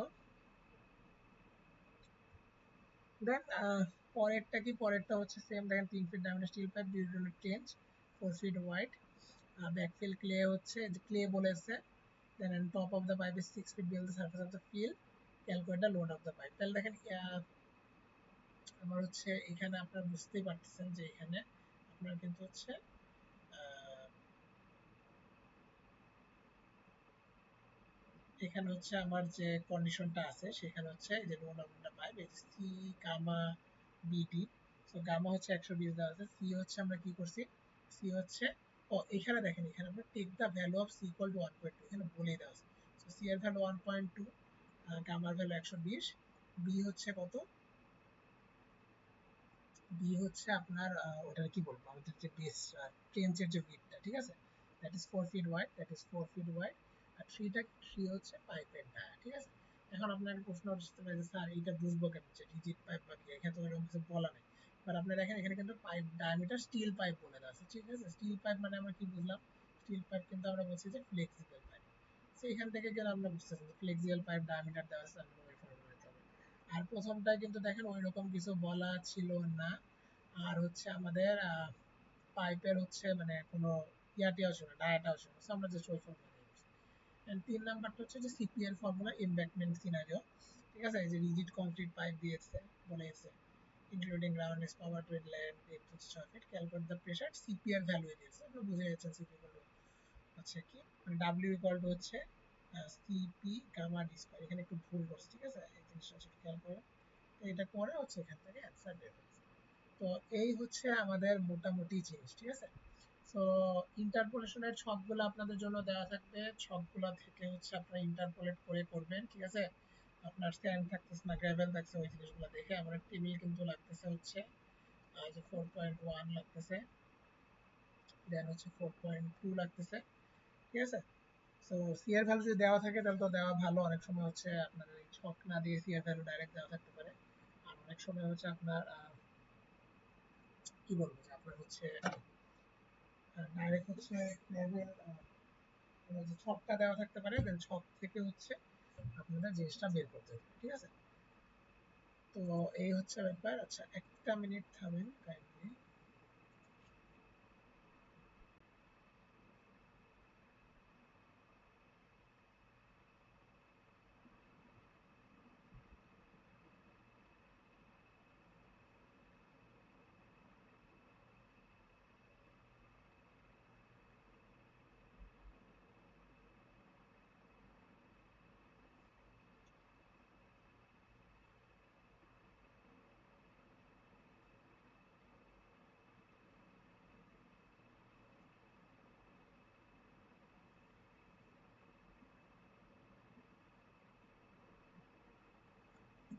হ্যাঁ, তাহলে এই হচ্ছে ব্যাপার। সো আপনারা হচ্ছে মোটামুটি বুঝলেন যে কিভাবে, আর হচ্ছে ওই জিনিসটা কিন্তু আমরা একটু ক্ল্যারিফাই করে দিলাম যে হচ্ছে আপনার যদি স্যান্ড এন্ড গ্রাভেল কি বলা থাকতেছে তার উপরে হচ্ছে আপনি করবেন, ঠিক আছে। যদি আপনার কখনো ইউনিটয়েড না দেওয়া থাকে তাহলে দেখেন এখানে কিন্তু বলেই দেওয়া আছে যে স্যান্ড এন্ড গ্রাভেল হইলে কোনটা হইলে কত। যেমন ধরেন এখানে বলে দেওয়া আছে যে সরি, বলে দেওয়া আছে ধরেন যে 100, স্যাচুরেটেড টপ সয়েল হইলে হচ্ছে 100, ঠিক আছে। দেন ক্লে হইলে 120, দেন স্যাচুরেটেড হইলে 130, এগুলো বলেই দেওয়া আছে। আর আপনার ওইখানেও কিন্তু বলা থাকবে স্যান্ড। তো স্যান্ড বলে ধরেন 120 যেটা আমরা দেখলাম আমাদের ম্যাথে বলা আছে, তো আমরা কিন্তু পরে স্যান্ডেডটা দিয়ে করলাম। তো এই জিনিসটা হচ্ছে একটু খেয়াল রাখবেন, ঠিক আছে, যে এখান থেকে হচ্ছে আপনি করবেন, করে হচ্ছে ম্যাথগুলো করবেন। তাও যদি কোনো কনফিউশন থাকে আমাকে আস্ক করতে পারেন পরে, সমস্যা নাই। আর এই হচ্ছে আমাদের মোটামুটি আলোচনা শেষ, আমাদের এখানে আর কিছু নাই এই পর্যন্ত আপনাদের ইয়াতে। আহ, এখানে হচ্ছে দেখেন একটু থিওরি দেওয়া আছে আর কি, যে কিভাবে কি হয় এটা একটু পড়ে নিন। দেন এখানে হচ্ছে যে ফর্মুলাটা দেওয়া আছে আর কি, সিওয়াইবি স্কোয়ার এন্ড সিওয়াইবিডি। আর সুপার ইম্পোজ লোডটা হচ্ছে ট্রাফিকের কারণে, এটা তো আপাতত লাগতেছে না, তো আমি তাও দিয়ে দিছিলাম। তো এই হচ্ছে মোটামুটি ব্যাপার, ঠিক আছে।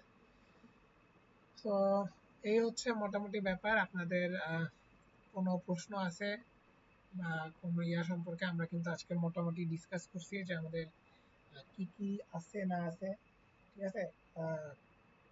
টপিকে হচ্ছে এয়ার এয়ার কোয়ালিটির যে ইয়াটা ওইটা আমরা বাদ দিয়েছি, যেহেতু আপনার সিলেবাস বেশি হয়ে যাচ্ছিল। আর বাকিগুলো তো মোটামুটি দেখলেন। আর হচ্ছে যেটা সেটা হচ্ছে একটু ভালো মতো প্র্যাকটিস করেন, থিওরিগুলো পড়েন, কারণ আপনাদের কিন্তু থিওরিতে একটা সিগনিফিকেন্ট পরিমাণ মার্ক থাকবে, ঠিক আছে। সো থিওরিগুলো হচ্ছে আমি তো বললাম যে আপনার যেই ম্যাটেরিয়াল ভালো লাগে ওইখান থেকে একটু পারলে নোট করে যে সুন্দর করে গুছায় লিখেন, যাতে পরীক্ষার আগে হচ্ছে জাস্ট দেখে একটু প্রিপারেশন নিতে পারেন, তাহলে সবচেয়ে ভালো। আর ম্যাথগুলো কিন্তু খুব বেশি কিছু ম্যাথ নাই, এই যে এখানে আপনার পাইপের ম্যাথ আছে কিছু, ঠিক আছে, লোড অন পাইপ, 3টা ম্যাথ আপনারা হচ্ছে একটু দেখেন ফর্মুলাগুলো, ঠিক আছে, ইন্টারপোলেশন কেমনে করতেছেন এই জিনিসগুলো একটু দেখেন, ঠিক আছে। তারপর এখানে ধরেন অ্যাকুইফায়ারের ম্যাথ ছিল, তারপর হচ্ছে আমরা পপুলেশন প্রজেকশনের ম্যাথ করছি, দেন হচ্ছে আমরা পাম্পিং এর ম্যাথ করছি, ঠিক আছে। পাম্পিং এর 5টা ম্যাথ ছিল, আমরা 2টা দেখলাম, দেন আজকে একটা দেখলাম। তো এই হচ্ছে মোটামুটি আপনাদের টপিক। আর হচ্ছে আর ইন্ট্রোডাকশন টু এনভায়রনমেন্টাল ইঞ্জিনিয়ারিং, এর তো আলাদা কোনো ইয়ে নেই, জাস্ট হচ্ছে কোনো ইয়ে নেই এখানে। ওয়াটার কোয়ালিটি প্যারামিটারস এখানে ম্যাথ নাই, এখানে ওয়াটার কোয়ান্টিটিতে আছে, গ্রাউন্ড ওয়াটার হাইড্রোলিক্সে আছে, পাম্পিং এ আছে, and surface water collection and transportation এখানে আছে। তো এই হচ্ছে মোটামুটি ব্যাপার। আপনাদের হচ্ছে সিলেবাস মোটামুটি, মোটামুটি না এটাই সিলেবাস হচ্ছে, এটাই, এর চেয়ে বেশি কিছু নাই। তো কোশ্চেন কি স্যার আপনি করছেন? জি জি। পরীক্ষার কোশ্চেন কি আপনি করছেন স্যার? না, কোশ্চেন আসলে আমি করিনি। কোশ্চেন হচ্ছে যেহেতু আমি হচ্ছে জুনিয়র মোস্ট, তো কোশ্চেন হচ্ছে সিনিয়রিটি বেসিসে করা হয়েছে, ঠিক আছে। বাট কোশ্চেন হচ্ছে আপনাদের মোটামুটি পড়ার মধ্যে থেকে, ঠিক আছে। আপনারা মানে আশা করি আপনি যদি কেউ ক্লাস লেকচার ভালোভাবে শোনেন, ওইভাবে ইয়া করেন, তাহলে অবশ্যই ভালো করবেন। And যেহেতু আপনাদের খাতা আমিই দেখবো, সো আই গেস আপনারা যদি ঠিকভাবে লেখেন মানে একবারে ভুলভাল না লিখে অ্যাপ্রোচ ঠিক লিখে, তাহলে আপনারা অবশ্যই মার্ক পাবেন। এই জিনিসগুলো এনশিওর করেন, ঠিক আছে? এন্ড অবশ্যই কেউ ম্যাথ মুখস্থ করেন না, মুখস্থ মার্কে আপনারা অ্যাপ্রোচের জন্য কোনো মার্ক পাবেন না। আপনারা যদি ম্যাথ বুঝে করার চেষ্টা করেন, আমি যদি দেখি যে আপনার অ্যাপ্রোচ ঠিক আছে, ম্যাথে ধরেন কোনো হয়তো ক্যালকুলেশনে ভুল হয়েছে বা সামান্য কিছু, সেইগুলো আমি কনসিডার করব। বাট যদি আমি দেখি যে আপনার হচ্ছে ভ্যালু দেওয়া আছে একটা, আপনি বইয়ের ভ্যালু মুখস্থ করে এসে ওই ভ্যালু দিয়ে করছেন, তাহলে কিন্তু আসলে কোনো মার্ক নেই। সো এই জিনিসগুলো হচ্ছে একটু মাথায় রাখবেন, ঠিক আছে? সিটি রেজাল্টটা কি হয়েছে স্যার? জি জি, আরেকবার বলেন। অফিসের সিটি রেজাল্ট কি কমপ্লিট হচ্ছে কিনা? বুঝতে পারলাম না, আপনার কথা আমি ক্লিয়ার ভাবে বুঝতে পারি। স্যার সিটি রেজাল্ট ও আচ্ছা, সিটির রেজাল্ট, হ্যাঁ হ্যাঁ, সিটির রেজাল্টটা হচ্ছে আমি আপনাদের খাতা দেখছি মোটামুটি। রেজাল্টটা আশা করি দিয়ে দিব, এই যে 3 দিন ছুটি আছে, তো ছুটির পরে আই গেস দিয়ে দিব আর কি। ঠিক আছে, সমস্যা নাই। আর আপনার হচ্ছে আমি বলি মিডের হচ্ছে থিওরি কেমন থাকবে স্যার? 40 মার্কের মধ্যে থিওরি কেমন থাকবে?